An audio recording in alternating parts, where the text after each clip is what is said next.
Let's talk about the three of us, who we are and what we're doing. It's the webinar Dearmoring the Collective Shadow, or how to dearmor the collective shadow, what that actually is. We will elaborate on that, but first of all, I would like to give it to my left. What is Susanna, to introduce yourself? Who are you for people who don't know you? Okay, thank you. First, hi and welcome everyone. So wonderful to share this evening with you. Many of you I recognize and some of you I've never met, so extra welcome and lovely meeting you. I had a very long day, so I'm full of giggles this evening, just so you know. And my name is Susanna. I'm the co-founder of Dearmouring Arts. I would say almost a lifelong seeker, been exploring myself and the world around me for about 25 years. I'm utterly dedicated and devoted to understand this human ride and help others to do the same.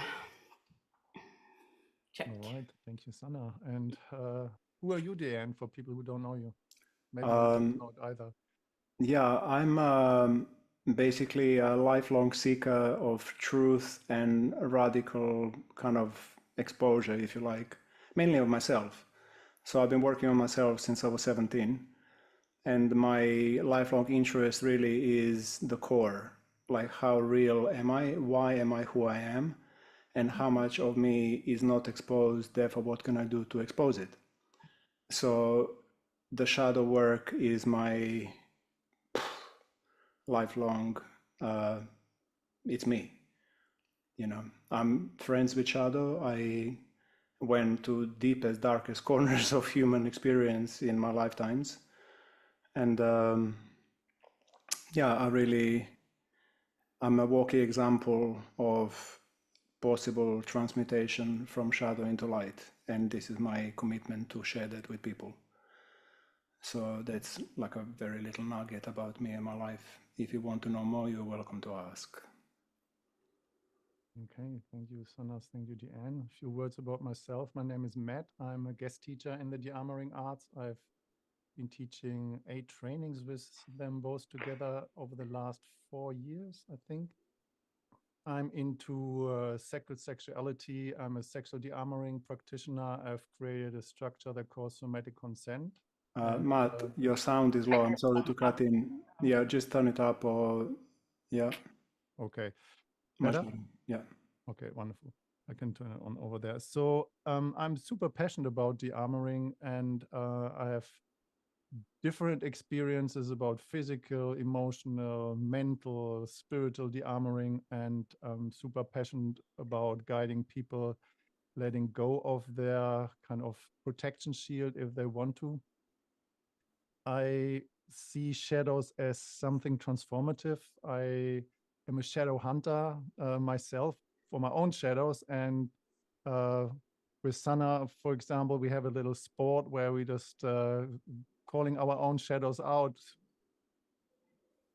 to get more potential free in ourselves. So it's a sport for us.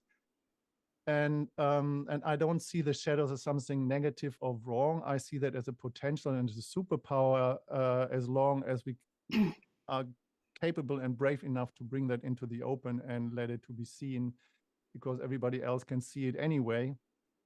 And the only person who can't see their own shadows is ourselves. And that's good that we have some reflections here and there where we can grow.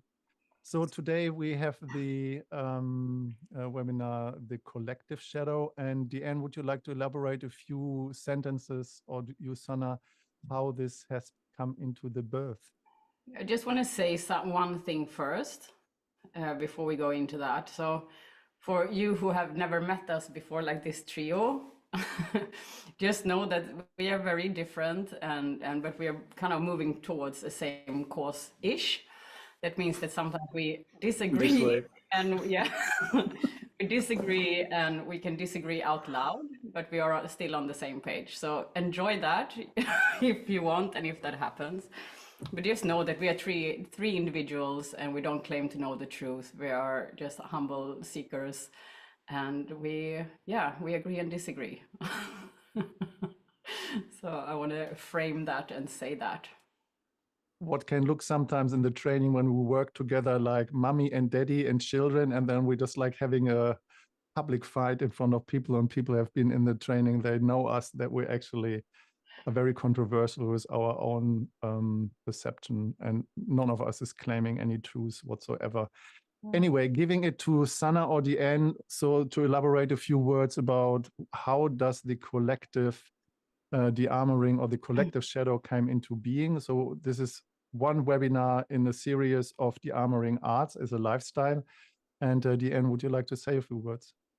Yeah, I would, yeah.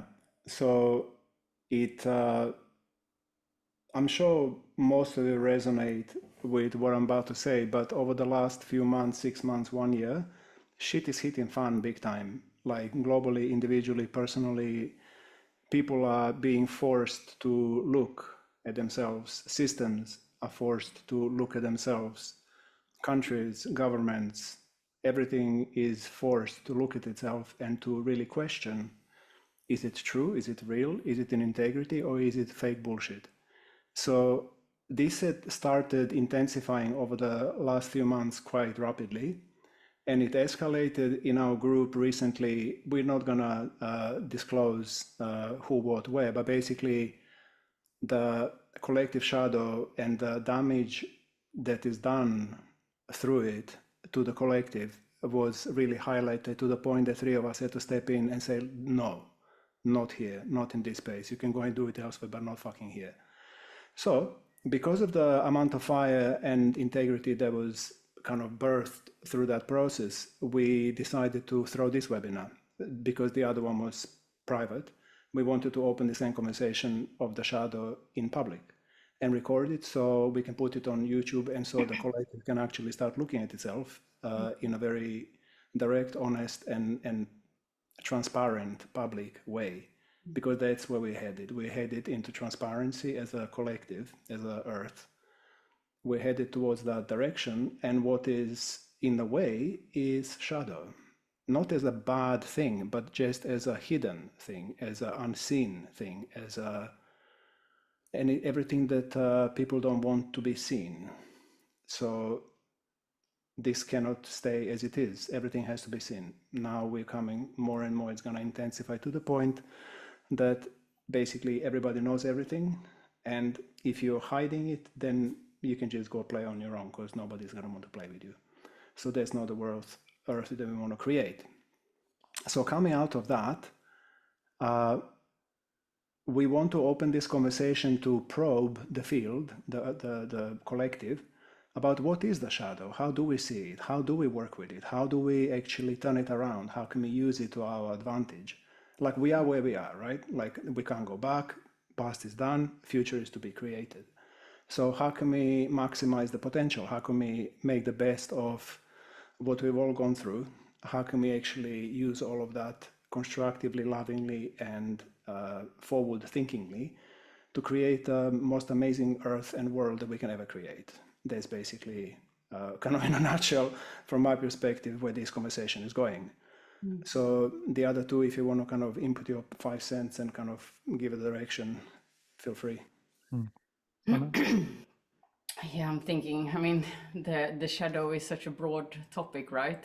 It's like where to pull it, where to start to pull it. Is it in, you know, where is it even created, and where does it play out? So for example,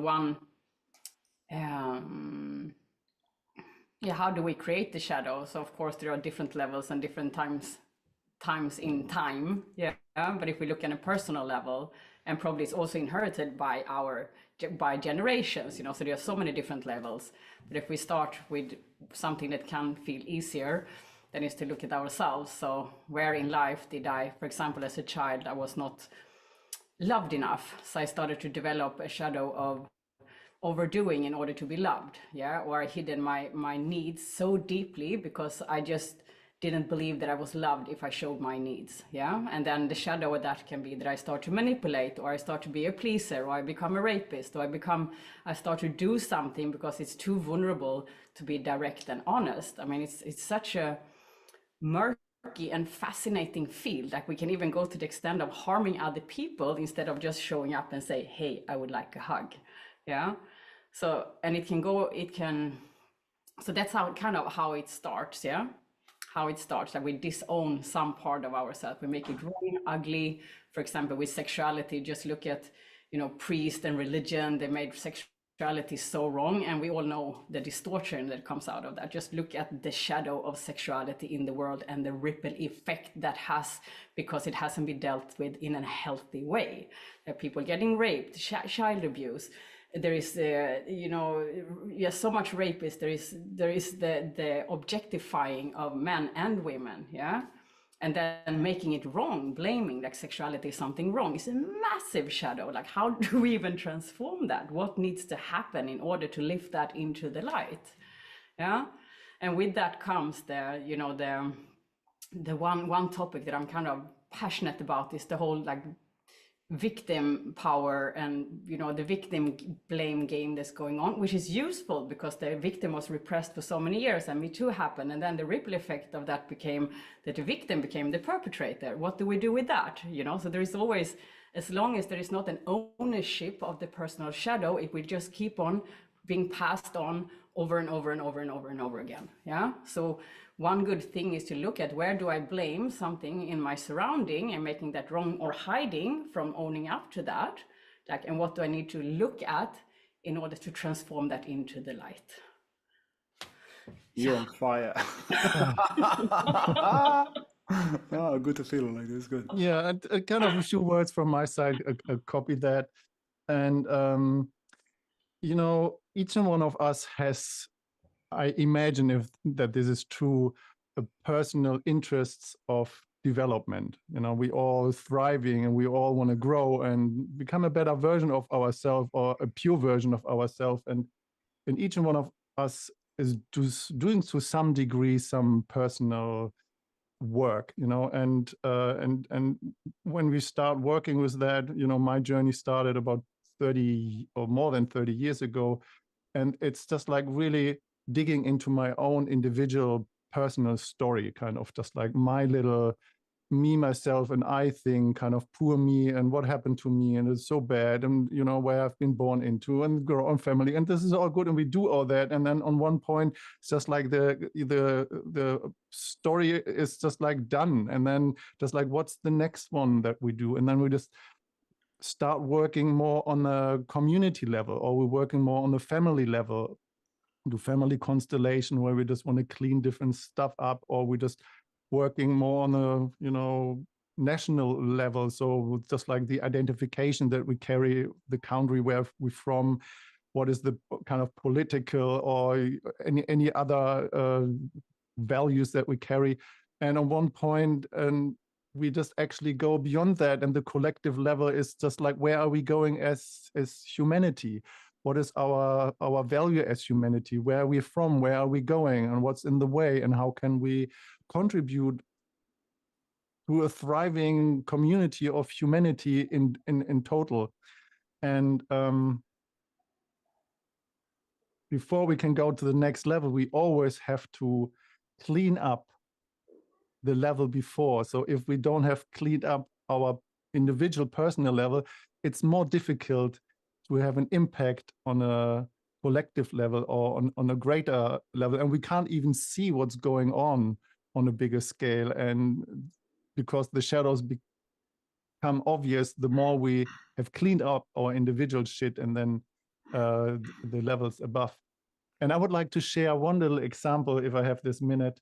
In the Dearmouring training, we have an exercise. This is the predator, protector, prey exercise, where I ask people to identify just for a moment in a playful way as prey. You are meat. You can be eaten. And then I ask people in the space to pick another person without pointing at them and identify them as a predator. Yeah. And then I ask people to choose another person in the room without pointing at them, and that's your protector. And your job is as prey, or the victim mentality behind that is to move through the space that you bring your protector between you and your predator. And then it's a chaos, everybody runs around, bump into each other, is laughter and so on. And then at the end, I asked, so how was it when you are and identify as the prey? And everybody said, just like, it's vulnerable, I'm shaking, my heart is beating, my breath is kind of rapid. And so everybody can identify with that. And then said, so who is aware that you have been a protector to somebody? And then you have always a few hands saying, yeah, I was aware of somebody has using me as a protector. And then I asked the question, but who of you is aware that you have been chosen as a predator? And then normally only one or two hands up. And what I want to say was that none of us in here and none of us in the world has the choice who is choosing you as a predator. None of us. I would like you to let that sink in for a moment, because you don't know who chooses you as a predator. And you might feel identify in the position of poor me, just like I'm always in the position where the shit lands on my side. That said, we would like to opening up the space for you to share. What do you think the collective shadow is? What's the collective shadow that you see? Even just that a shadow. I want to say something just about the wrap exercise Sure. up, because it comes to this, which is a big dynamic, where we make others a perpetrator. Sometimes, yes, they are perpetrators, but sometimes not, yeah?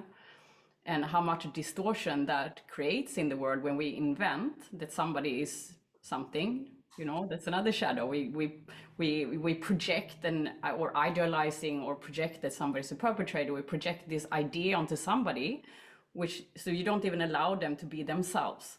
Yeah. So for example, us as teachers, like, you don't know how many conversations we have with people who project their ideas onto us, and you experience this, also, all of us experience it, so it's nothing like special, but here we just might get more exposed for that type of experience. I mean, that's another shadow. It's like we invent a thing about somebody else without even checking in or having a finger on the pulse. Is this correct? So we misjudge and create expectations or needs that somebody should fulfill for us when we're not even expressing our needs, yeah? Or you're not even checking in if that role is what or who they are. Does it resonate? Do you resonate? Like, can you relate to that? Please raise a hand. Yeah. And this is something to be really aware of, because that's also shadow. Like, where do I actually give a person a chance to be themselves, or where do I impose like an idea or a role or a position without even checking in? Yeah. And this is so important also when it comes to the perpetrator. Like the situation we had recently is that somebody got accused of being a perpetrator who's not the perpetrator. So it's like, it's really unfair. It's really unfair when we start to blame or finger point to other people without even having a reality check. Yeah. It's a very simple way of shining a light on a shadow. Yeah. For example. All right, wait. Yeah. So all three of us were going like blah blah blah blah blah blah blah blah blah blah, and I feel like we are dumping stuff on the field. So let's pull a handbrake and just open the field. So what do you hear when we talk about the shadow? What is present? What is your truth? What is your understanding of the whole concept of individual shadow, collective shadow? All of this stuff that we talked about, what is really kind of for you, what is alive, what is true, what runs you, if you want to be like deeply honest. Let's hear it.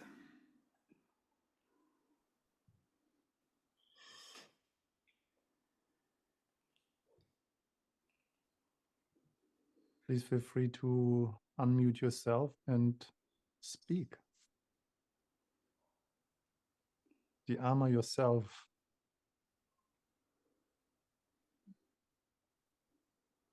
I go. I go. Do you hear me? Do you hear me? You raise the hand, whoever's. Yeah, we cannot unmute. We cannot unmute. Only Okay. one can be muted at the yeah. So Tommy, can you mute yourself as well? And Andreas, you can stay unmuted if you want to talk. Was it you talking? It's Jose. As you say. Yes. Yeah. Okay, thank you. Okay. So I've been thinking about this shadow world. What does it mean for me? And I see that a lot of my behavior that is bad for me or harms me or others, it comes from a place that I'm self-condemning myself. Like I'm, for some reason on some time of my life, I decided to do the, oh, I'm stuck here. This is the reality. I'm not going to, I need to survive this and this is how it is. And I'm stuck here. I'm condemned to it.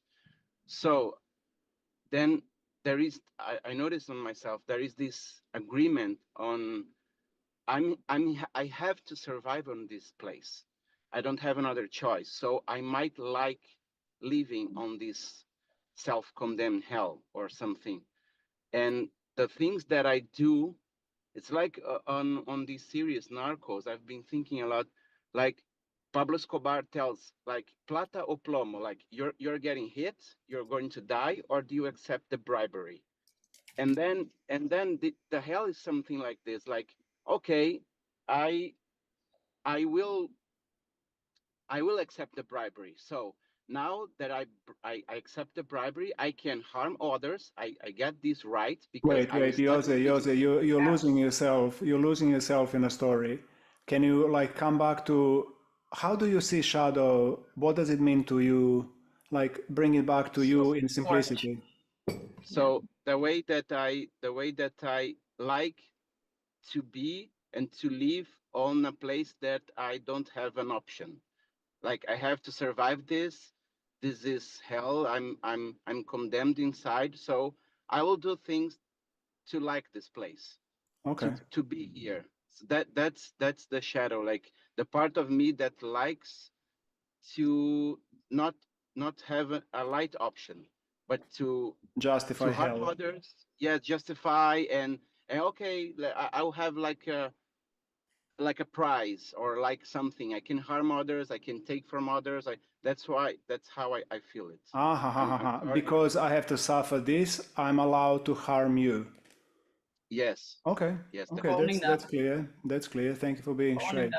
Yeah, And I would like to speak into that as well. So wait, I know. Wait. Let's hear it from the crew. Let's just put a figure on a pulse properly to get like 3 or 4.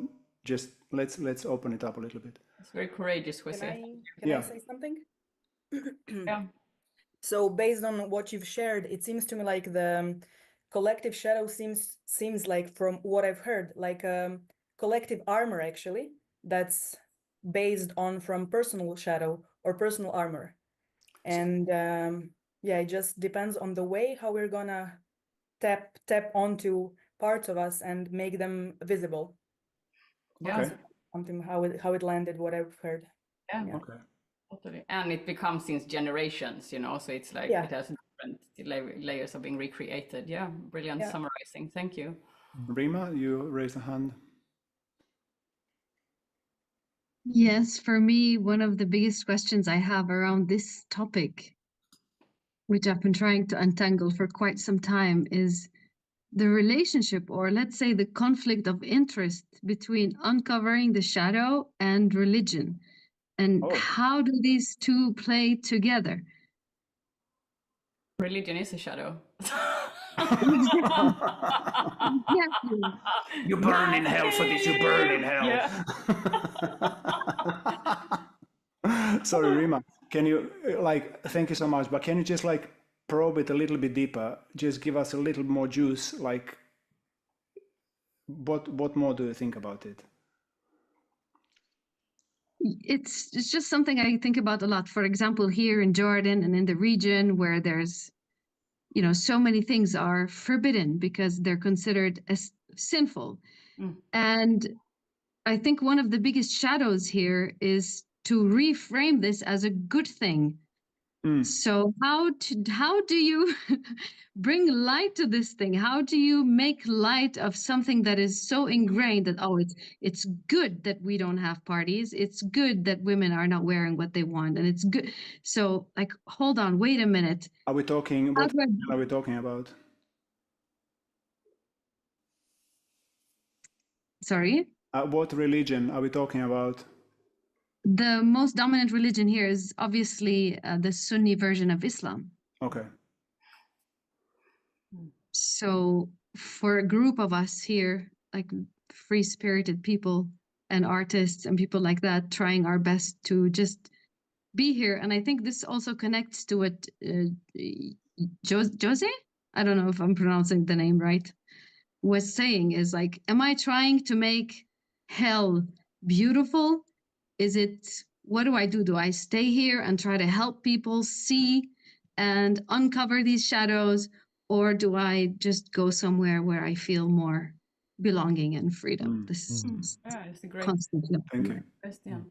And this is also so interesting to look at. You know, I'm just going to mention it briefly, like this repression of humans to, like, it's sinful to be human, it's sinful to be woman, it's sinful to be alive, it's sinful to be happy, like all this, like that's a massive shadow that is so deep in the subconscious. Like you say, how do we deal with it? You know, I mean, just one by one can wake up and unpack and be, you know, an example for others. But that's okay. Yeah. Let's okay, thank you so much. Yeah, let's hear more. Yeah. Thank you, Rima.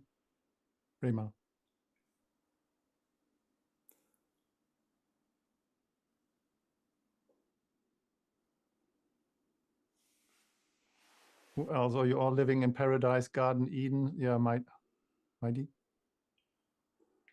Hello, everyone. Can you hear me well? Yeah. Very well. Yes. Okay. Shadow for me is the parts of myself that I don't accept, and I just push them down because for two reasons. One, as Rima mentioned, that society or religion deemed it unacceptable, so you shove it down, or something I personally decided is not worth being in the light, and I put it in the shadow. And then shadow also includes the parts that I'm not even aware of that I am hiding because of my upbringing, my conditioning.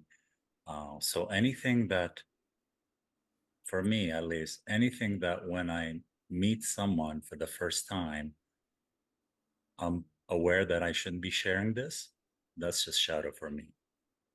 And then there's the other parts which I'm not even aware of unless I have a friend who's really authentic and he'd be like, hey, he'll call me out on something to bring that to my awareness. So yeah, and shadow is huge. I mean, shadow is personal, collective. There's so many aspects to it. And I think once you become aware of it, that's when the process starts for you to undo some of that and, you know, shadow work and so on. So, let's talk about the process afterwards. For now, we just like to put a finger on a pulse to see what the understanding of the concept is so far. Thank you, Maidi.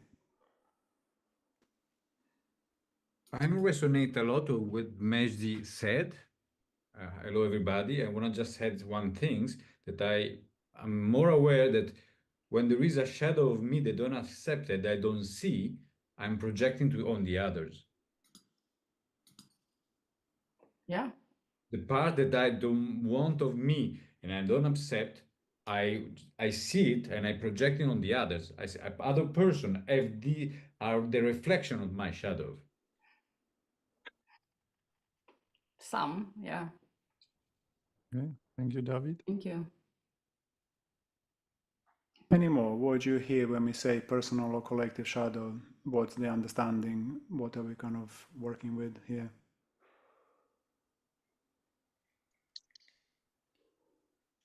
Hello, can you hear me? Yes. Yeah. Okay, so for me, I mean, we're here to experience life, and there's nothing that's good or bad.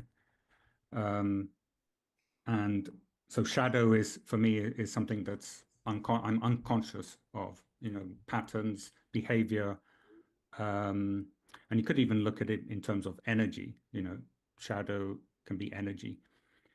So it's for me to become aware of. I need, and then make a decision. Is that is that how I want to be? So I can have a shadow about I'm interacting with somebody else, and then I see that shadow, and it's then I can say to myself, okay, do I want to act in that way? It doesn't mean that it's good or bad. It's just my choice. I think so. That's personal shadow. The biggest shadows for me were like projection, judgment. So seeing them for what they are and seeing how I project and seeing other people's projections was quite liberating, because it was like freedom to then to choose not to receive someone's projection. I just can observe it. It's my choice to react to it. The same with judgment, judgment of others, receiving judgment, and judgment of myself. It's all just the same thing. It's just an energy. It's so I can choose to be with or without judgment.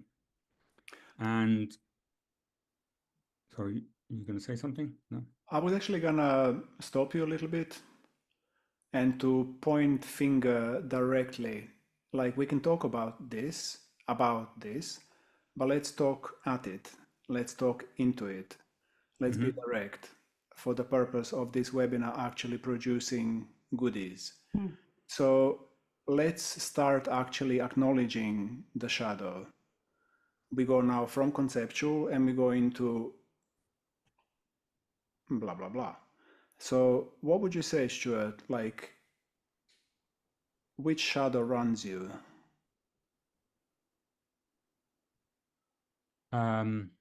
Which shadow runs me? It's a good question. And everybody start thinking about the same thing, because there's the next question for everybody. It's the deepest thing that I've found is the need for attention. That's, I think, was my biggest. So what is the shadow? The shadow is the need.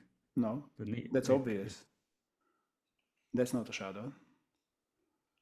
Well, if I'm acting in a way that has an underlying need, and it's an energy, it's this neediness energy, and I'm unaware of it, then it's Go deeper, like be more direct. This is one layer is true, but go all the way down into the shadow, like really dive deep. But the need for attention probably has, like, then you get high performing, or you get like, what is if the need is the shadow, what is the expression of the shadow?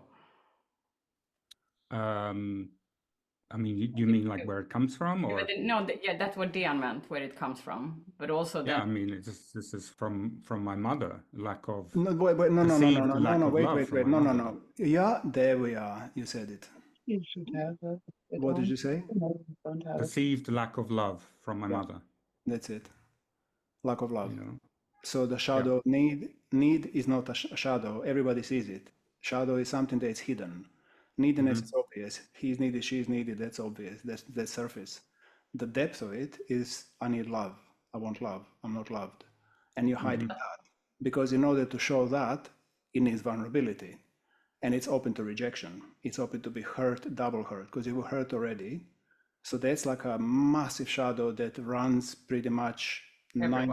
Yeah, 90% of the problem on the planet is due to that one. Yeah. Then nobody has the balls to be needy and to be vulnerable and to accept that they need love. Good one, thank you. Anybody else? Both directly, you can see, like, point a finger into it and name it. Andreas.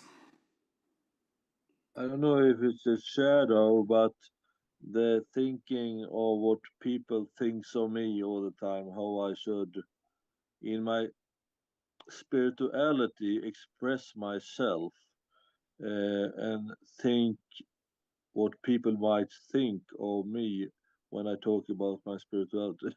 And then what are really hiding? What is it? May hide that I don't feel enough in my spirituality. Or at all, or yeah, like in everything maybe. Yeah. So go even deeper. Go even deeper. Like, what's the core, the deepest shadow you can see in that kind of direction? It's not also it's expressing myself in my spirituality, and if I don't do that, I don't feel that if I don't get seen as a spiritual, then I, in my loneliness or when I am self, I might feel sometimes that not even the universe sees me when nobody else sees me. Thank you. Kind of, yeah. Thank you. Your shadow Thanks. unworthiness or Yes, yes. I'm nothing. Yeah. If I don't express myself and whatever, in whatever way. And actually, this runs back to the same one, because if you chase that one all the way down to rabbit hole, it still comes, I'm unloved. Yeah. True. core wounds. Yeah. Love, Still needs unworthiness. vulnerability. Yeah. Okay, it's always. So let's hear some more. Let's see if we can find something else. I mean, that's gonna take some seeking to see if there's something else rather than lack of love, because that's an interesting one. Let's go. So who else? Can I? I mean, the ego does anything to survive its own non-existence. So.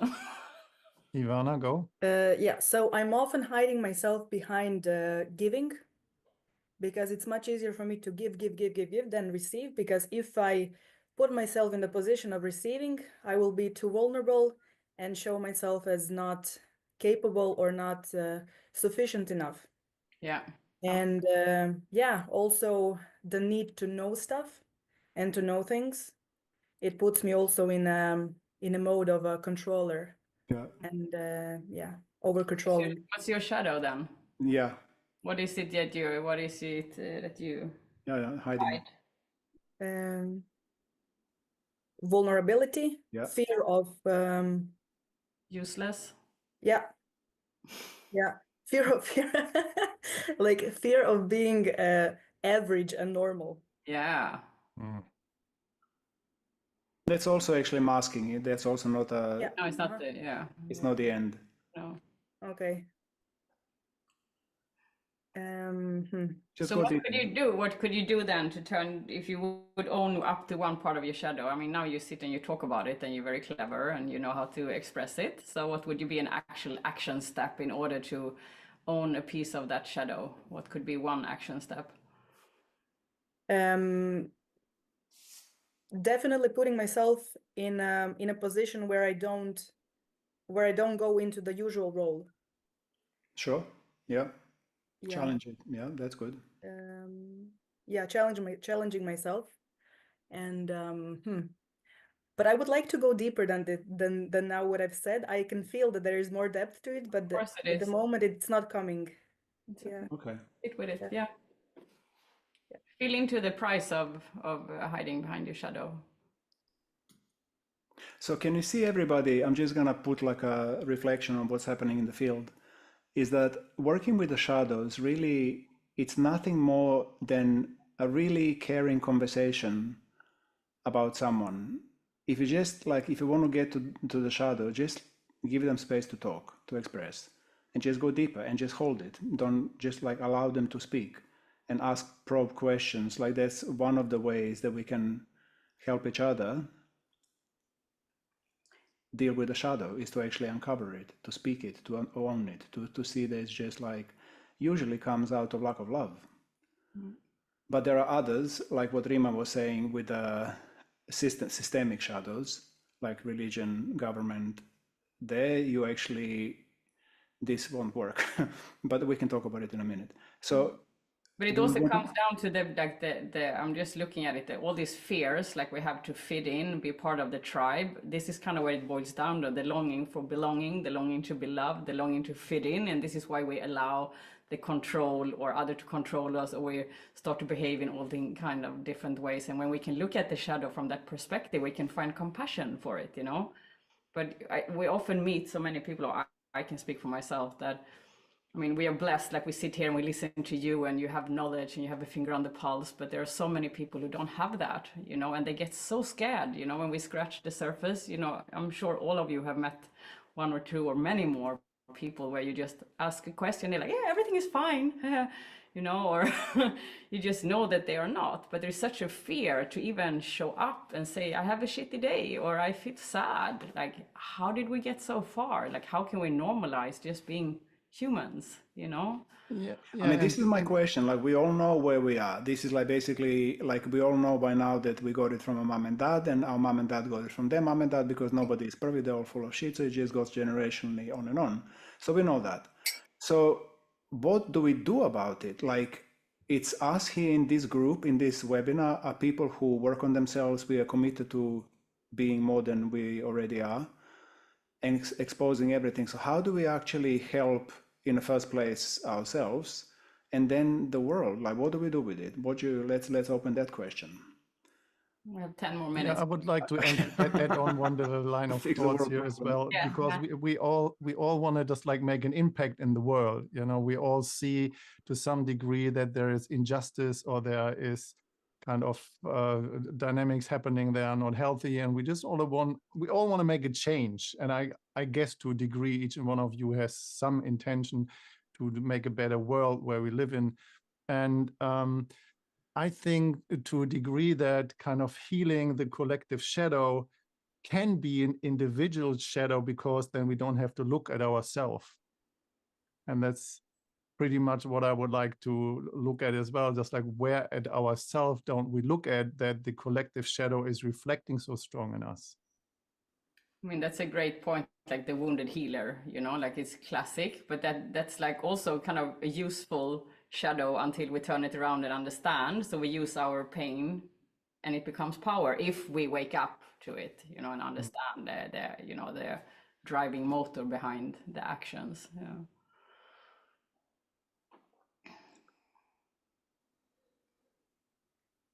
Let's hear it from the field. Like, how can we, as awakened ones, how can we help the whole process? What can we do about world and yeah, the whole picture, bigger picture? Tommy, please.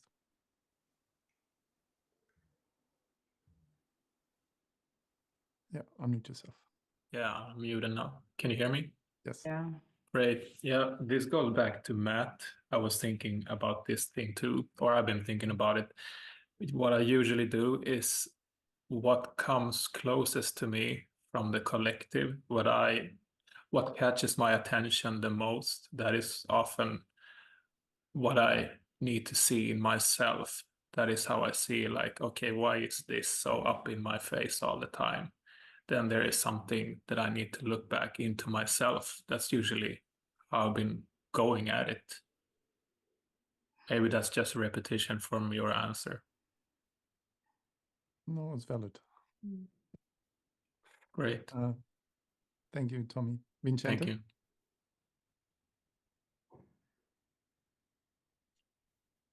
Hi. For me, every time I start to talk people about shadow, people and myself in the beginning was very afraid to look at the things that they carry inside, or and most of the time when I'm trying to reach people, they are scared of looking inside. So this has been a question for me, how to make people not be scared to look inside, because this is the first point. They tremble. It's a horror. I'm doing this. I'm stuck in this hell, and I'm doing this, and comes guilt, comes horror, and people get afraid. And I have a lot of difficulty to get past this point. How to learn to have fear, not have fear of fear. just to look at it and experience the fear of looking at it.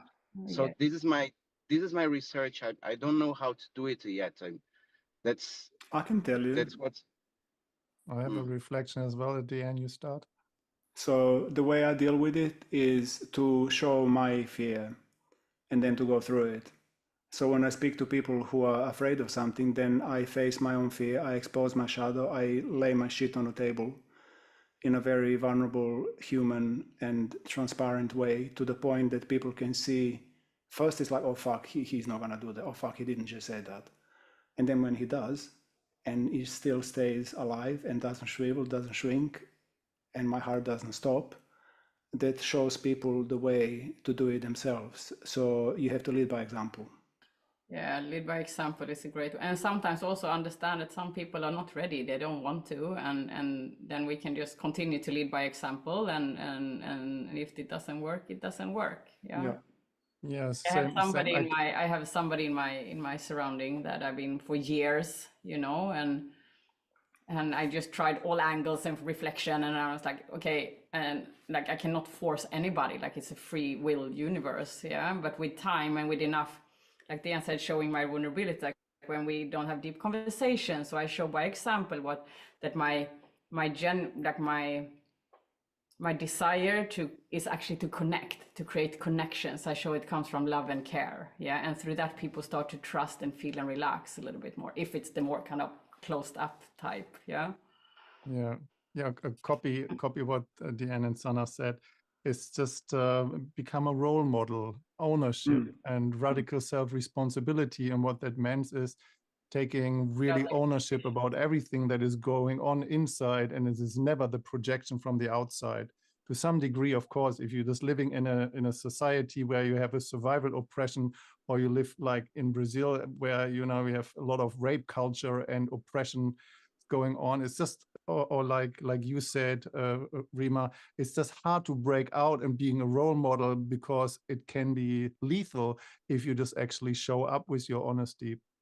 And then it's the question, how can you, I like that quote from Buckminster Fuller, you can't repair an existing system, you need to create a new one that makes the old one obsolete. Just like, how can you create a new way of being a role model that is not threatening the status quo? But this is what we're doing, like we're looking at how to transform it. It's like lead by example and inspire others to lead by example. I think this is like an bottom up or outside in movement. Rima, you have your hand up, please. Thank you very much. Welcome. I just wanted to share this practice or visualization that I found to be very helpful with this. And it's very simple. I just visualize a big field and it's full of flowers. And then these flowers are all the people in my life, whether I know them personally or on the internet or something. And then I do a quick scan and see who is standing out like a thorn. And then like whoever this thorn is, that is my mirror in that moment. And I found this to be very useful. And the other thing I wanted to share was humor.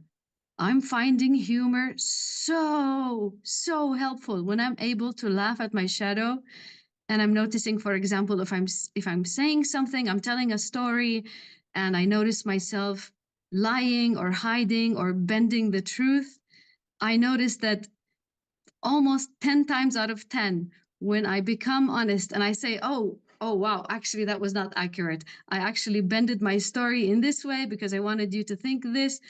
And I find that this creates much deeper connection and love. Absolutely. And yeah, just wanted to share that. Beautiful, thank you. It's a good thing. Who else haven't said anything? Just like, who else is still hiding, trying to avoid? So whoever we heard about anything, please use that opportunity. We're just coming to an end soon. Show us who you are. You're more than welcome. Monique. Yes. Well, one thing what I find myself quite a lot judging others. It's like, okay, so what am I judging about myself? And what I find for myself and also for others is to be really to do it with a lot of compassion. I understand. Yes, it can be difficult, but it's okay. You are safe here, and also say that to myself. So I think that's one thing I wanted to add. You mean as you're judging? As I'm judging, like, okay, what is it I'm judging? What am I judging in myself? And then also see it like, yes, sometimes I can see where it comes from. Sometimes I have to probe a bit deeper, but always do it with a lot of compassion. It's like, okay, it's okay to judge, but it's good that you catch it. Yeah. Thank you. That's the first step. Yeah. Yeah. Any more? Any more?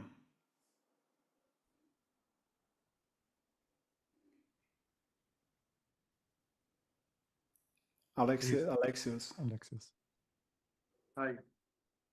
So, to gossip others while they are not present at the conversation. It's a little bit hard to hear you. Can you speak closer to the microphone, perhaps? Yes. To gossip other people that they are not present in the conversation. Do you hear me? I didn't understand. To go to father? To gossip others. Yeah. Okay. Gossip about others who are not present in a conversation or not present in a room during a conversation. Yeah. Yeah. That's also being judgmental with others. And maybe there's a need underneath that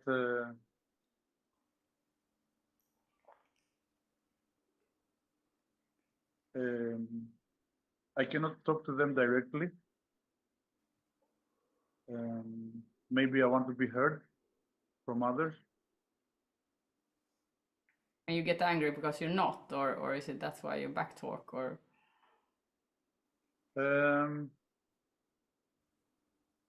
Because I have suppressed my anger, and I thought that it was something bad, but I realized yesterday that anger is a very positive emotion. Yes. It was a breakthrough for me. So yes, I'm not yet have found the main cause that I'm doing that, but it's something that I really don't enjoy doing it. Thank you for your honesty. Appreciate.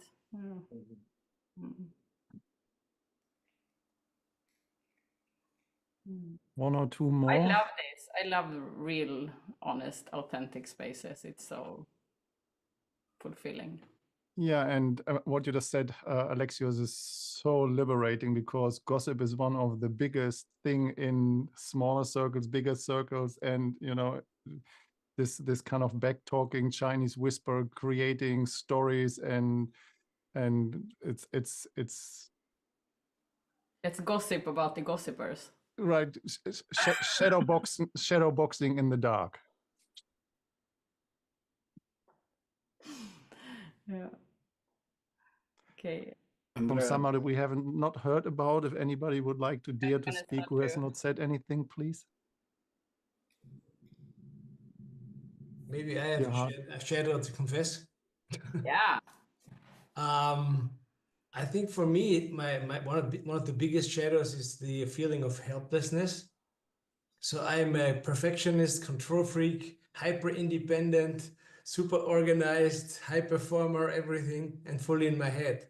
Yeah. I think I'm just running away from my helplessness, and I have no access to it.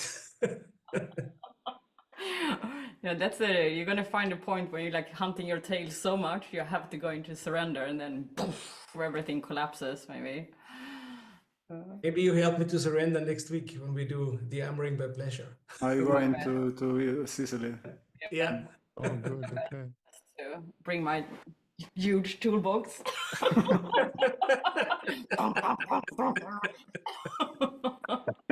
All right, who hasn't spoken and whose heart is beating, who's burning? Last person for this one. Michael, I think I've seen you. Yeah, for me, when we talk about, or when you say, how do we help people, other people, become awake, aware, or however one wants to put it, it's through us as individuals, through me doing my work and living the example. This is the most powerful thing the most powerful thing. When people see transformation in someone else, they're like, my God, you've changed so much. Or God, you look so much lighter because you've shed. You've shed and your skin looks lighter and everything. And by living that, it encourages others. But absolutely, there's no point. I mean, I remember at the beginning of my journey, so to speak, I was like, oh, I want to help this person. I want to help this person. Oh, come on, you got to do it. You got to do it. And then, you know, they'll be like, no, I don't want to do it. I'm like, why not? You know, but you just realize that each person is on their journey. And there's also, as Mel Robbins turns around and says, let them. It's okay for them to be in that space. It's absolutely okay. And of course, immediately when I go into that, then I shift and feel peaceful because I'm no longer trying to change someone. Save some time and energy. That's it. That's it. That's it. Sanity. Thank you, Michael. Thank you, Michael. Brilliant. So, and as you have heard probably already, yes, we have a dearmoring training. Yes, there are different versions of that. Deanne is offering something on them on his own. Sana's offering something on his own, and the three of us offering a dearmoring training. So there have been nearly over a decade that the Dearmouring Art School is out and offering trainings. There have been probably 500 people going through the school over the last 5 years. Is that probably accurate? Yeah.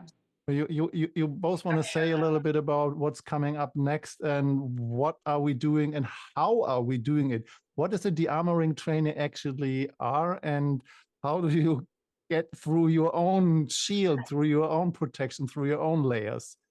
I want to share a little bit. I think the next comes up is your Sana in Sicily, right? Yeah, the next one is coming up in Sicily, but I just want to highlight the beauty of what I feel that is very unique, and I hear is unique with the training that we offer, is that we are so dedicated to authenticity and personal empowerment, and that we really have set a field for everything to arise. Like, we are so committed to truth, and we are not kind of spiritual bypass or pretending or denying. And I really love that. Like, we love the shadows, we love to empower individuals, and I love that space so much. Like, for that, it really has it's like we are space holder, but that thing is an entity on its own. It generates a certain transformation that is super potent. And if you're feeling called to learn more about dearming, yes, on a physical level, releasing pain body, sexual healing, but also to really step into your personal power, that is, and personal power is like overused and misused and can sound kind of vague. But if you're feeling called to really make a change in your life and in other people's lives, and living like as a really authentic human being, and feel that you would like to join a space where I mean, I can talk about it, it doesn't matter, because if you haven't been there, you don't know what I'm talking about. But if you're feeling called for if you resonate with us, and if you're feeling called to that path and the path of authenticity, then you would like to then you're welcome to check it out. Yeah. Do you have, and by any chance, a link that you can drop in the chat, Sana, that people who are interested can kind of we're gonna send an email. We're gonna send an email tomorrow with the link of this recording of the webinar, and then the trainings as well. All right. Okay. You want to say a few words, Jen? Yeah, I do. What I'm cooking here on is basically, we had this conversation about how to dearmor collective and personal shadow, and really, from personal experience, for me, I need peers. I need to be with people who understand what I'm going through and who can hold my shit, because the world at large cannot. And so what I'm talking about, for example, is that, you know, all of us have secrets, dark secrets. All of us have done things in our life that we're not proud of and that nobody should ever know. Because if somebody should know these things, I could end up in prison, or I could get beaten up, or I could get killed, or I would definitely not be anybody's friend if people actually knew what I'm hiding inside. So everybody has those things, every single one of us, because that's what it means to be a human. And this is why we hide it. This is why shadow exists in the first place, because we don't have the balls to actually, we cannot, this society is not set up to hold space for truth to that depth. So what is needed is to have a safe space where I can actually express everything there is inside this system and have opportunity to transmute it into light, to actually make peace with my demons, to make peace with what I've done, and to, but actually make peace, not just sit in a group of criminals and confess crimes to each other. That's not what I'm talking about. I'm talking about sitting in front of people with open heart, who understand what it means to be a human, who understand how difficult it is to actually own up to shit that we've done, and to understand how to transmute the energy from shadow into light. And so this thing takes time, and it needs time, and it needs people to hold that. And what the spaces that we hold are kind of spaces like that. It's really one of the safest spaces I know, and this is why I do it. I do it in Dearmouring Arts, I do it in Love Core, I do it in my personal relationships. This is my life, because I know how difficult it is to be human. So if you feel like you have shit on your heart that you need to let go of, and you want to lighten your burden, and then, which means shadow work, then come to our trainings. This is really like from my heart. I know how difficult it is, and we guarantee you like one of the safest places you can ever have to be as fucked up as you want and think you are, and to come out feeling like 10 times lighter and just like more normal and humanized. So this is why we do these trainings. This is why we set them up as they are. This is why integrity is so, like, for me, this is the like knife, like it has to be. It has to be held, it has to be in integrity, it has to be truth. Otherwise, it's not good enough. I like to say it from that perspective. There is no shadow in the face of light. Yeah. And you know, everything that is hidden and that wants to come up will. There is no chance that if there is a shadow running in the background that this will be hidden. And I'm just curious about people who have been in the training, if some of you feel Let me just finish up. I want to say something. I just need to finish up. Hold it. I just need to finish up. Because what I was going to lead into is basically saying this, that it's not easy to catch your own shadow, because ego doesn't want to be heard and doesn't want to be seen. So 3 of us are super trained and super committed in hunting shadows. So if you have a kind of, if you find yourself hiding in your life and you can't find a container strong enough to hold you, please come to our trainings, because we can. And we will kind of expose it in a loving and direct way, so there won't be any hiding. Yeah, that's it, we watch you. No, seriously, basically, like, this is what I wanted to kind of finish up with, that we are very skilled at doing it, and we do it with love. So you can trust us. Anyway, I'm done. I want to add one small angle to it. It's not small at all. I want to add another angle to it, because yes, the shadow can be what we've done and how we harmed people, but it can also be like my shadow was how I harmed myself. Like, I was run by severe self-hatred and put myself through a lot of abuse, self-abuse, abusive relationships, sexual abuse, like you name it, drugs.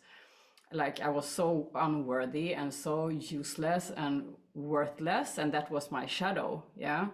And for me, that required tremendous amount of love and care and gentleness, like, so my little gentle flower could come to the surface. And in a world which is so harsh and, you know, very dominant, and it's very hard to exist in that sensitivity in this world. Yeah. And that's another missing piece in this society. Like, I would call it the subtle feminine almost. Yeah. Because this is hard to exist in that sensitivity. And this is another piece that we also bring in there. So it's not just about the, you know, some people, there's like the shadow runs different people in different ways. So some people need a more direct feedback, or some people have done shit in their life that they regret. And some people needs love and care and just a gentle hand holding in order to dare to be more vulnerable and feeling safe. Yeah. So it's really the whole spectra of the shadow work, and I feel that is very important to bring into. I would like to give it to some people who have done the training with us. If you would like to share a few words about your experience and what is your benefit out of it, and, you know, breaking through some shields and armors, and please feel free to share a few words if you feel inspired. Michael, please. It will change your life. Dearmouring changed my life. How? I mean, I never forget when Susanna, when you turned around and said, this is going to be a game changer for you. And that was, I was taking because I wasn't showing up. Yeah. For me. But I showed up for this one. Right? I showed up for her. And afterwards, I mean, it was just like, it was suddenly, it was, my life changed completely. And as you said, this is going to be a game changer. And it has been, because I notice I've got a radar of picking up on takers just like this, just like coming through the back door of Tantra and all sorts of things. I'm like, oh, but yeah, dearmoring will change your life if you're willing to show up. You first of all, you know, as soon as I made the reservation for coming for dearmoring, I literally threw up because I knew what I was coming to face myself. I knew what I was coming to, and it was just liberation, self-liberation, and a new me was born. That's Thank it. you. Thank you so much, Michael. Who else? Stuart, please, and then Monique. I'm speaking. Okay. Good. Yes, I'm going to talk about the basic training. I think it was a 2019, 11 days. And I stood up in front of 50 people, I think, and told them about an experience that happened in my childhood when I was molested by a school teacher. And it kind of hit me sideways, just knocked me sideways because I wasn't expecting that it had such an effect on me, you know. But yeah, life-changing. And I could only do that because of the support that was in that training, the way that things were set up. Very powerful. And yeah, to say when you sign up for these things, your ego starts to, like, it's scared. Your ego gets scared, so things are going to get uncomfortable. But you just have to go. That's it. You just have to go. Thank you, Stuart. Thank you, Stuart. Monique. Antje. I said Monique. I'm running the back office. Okay. Okay.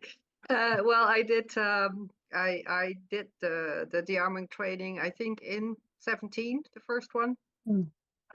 After I got into a burnout and said, okay, I have to change something because, and yes, it did change my life. It was the first step. I didn't want to be seen because I was scared to be hurt. And now I say, okay, I step into the light. I show myself as I am. And yeah, now I'm doing the dearmoring training. I give the dearmoring sessions and everything. And yeah, I can support other people and still work on myself, keep on working.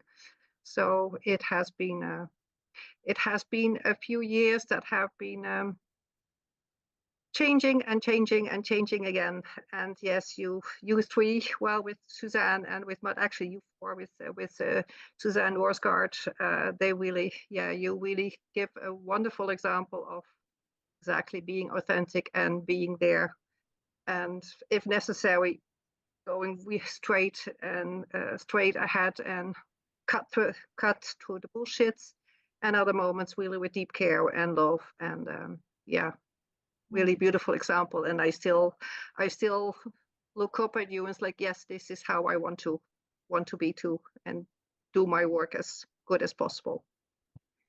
Thank you so much, Monique. Antje, and then Jenny, I've seen you unmuting yourself. So Antje next.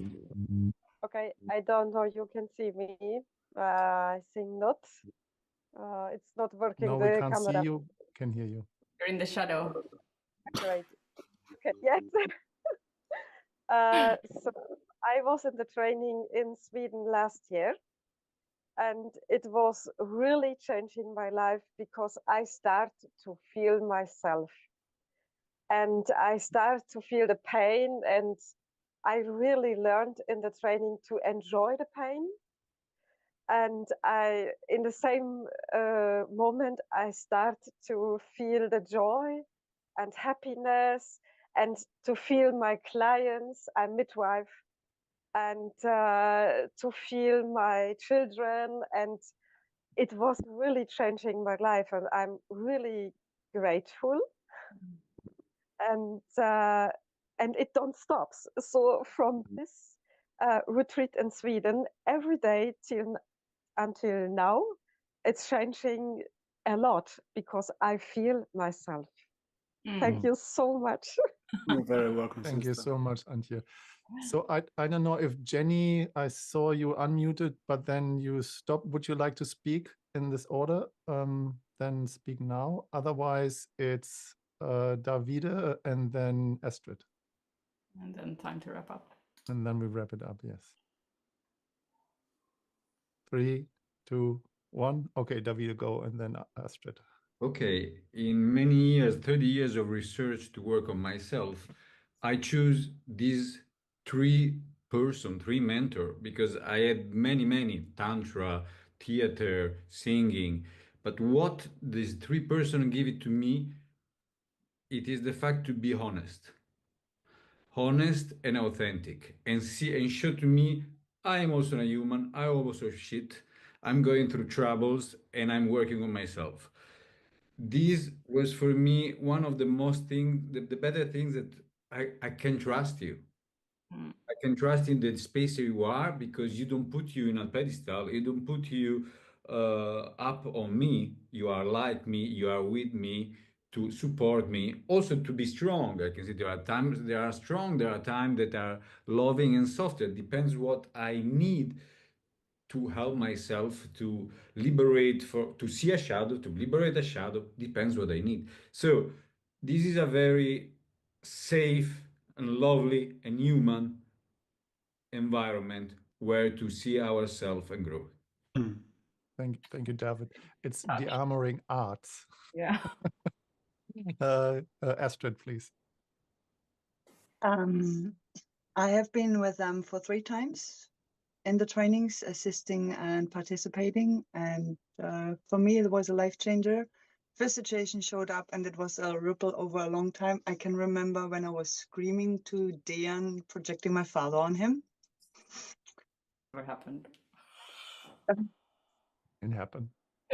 Can happen. Yes, exactly. Can happen. Took it back. Yeah.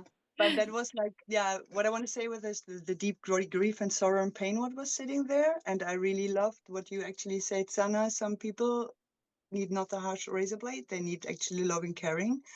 And for me, since then, it's personally journey to move actually my vulnerability. And I love the word of subtle feminine. That kind of touched me deeply. Because for me personally, I feel it's a deep journey towards this.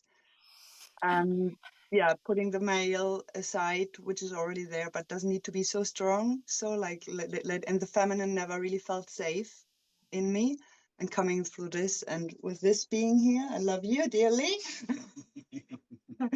Comes a lot of new layers up, yeah, but working through that. But with regards to the container, I love the diversity, what it brings, because each and every one of them have their specialities, and they target it towards you, and together it's like it's a foundation. It's like the triangle. So, and I loved these spaces very much. They had been fucking intense, definitely, either participating or assisting, but it was really worth to do it, and I would do it again. Yeah. And the interesting thing is we have been flying people in from all over the world, so from all corners of the world. So, I mean, people really show up for themselves and just like, just... They have flew themselves in, we have not flew them in. They flew themselves in, yeah. It's just like they come from all over the world. This is just absolutely amazing to see. So it's time to wrap it up, and would like to ask you, Deanne or Sana, who would like to start saying some closing words. And for you all here in the Zoom room, please feel free to write in the chat, what is your main takeaway? What is your aha that you take with you here today? And while you're typing, Deanne and Sana, would you like to give some? Yeah, I want to say final something thoughts? about if you're feeling called to explore the training, and we have a training coming up 1st to 11th of June in Sicily. We will send the information out with an email tomorrow. But if you want, there will also be a link there where you can book a call and have a conversation, like just an open dialogue. If this is for you, if you want to have some, if you have some questions and so on, well, feel free to reach out. Yeah, so there will be a link in that email so you can book a call or reach out to one of us if you just like have a question. That's just totally welcome to do it over Facebook or so. I mean, I'm also open. I don't know about you too, but basically, I'm open to offer like my time. I'm very kind of approachable, so, and I have plenty of free time. So if you want to talk about anything shadow oriented, please look me up, because I really am committed to working with people on grounding love and acceptance of yourself. So reach out, don't be afraid. It's okay. I have time and you have my permission. So get in touch and let's talk. Yeah, same on my side. So you will get in that email from each and one of us link where you can book an individual call, just have a conversation. How can Dearmouring benefit you in your life, and just choose one of us who is resonating with you. And if you have any questions about the training, we just share from our heart and see how we can support you in the best possible way. And I want to say one thing, that is to make this shadow hunt and personal growth as a sport, like we three have that.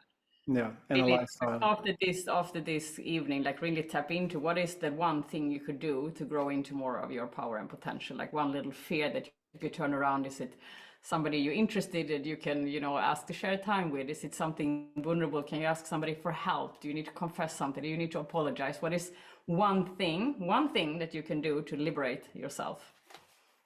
Yeah, and the beautiful thing is, wherever you are in the world, all this kind of tools and possibilities, you can just all bring that into your environment, into your surrounding, into your local community, and de-armor people around you. So you become a professional and bring your hands on people's bodies or in the energy field and share your gift and your skills in the world. So the world needs you, the world wants you. Yes. That said, it's time to say goodbye. Thank you for joining today.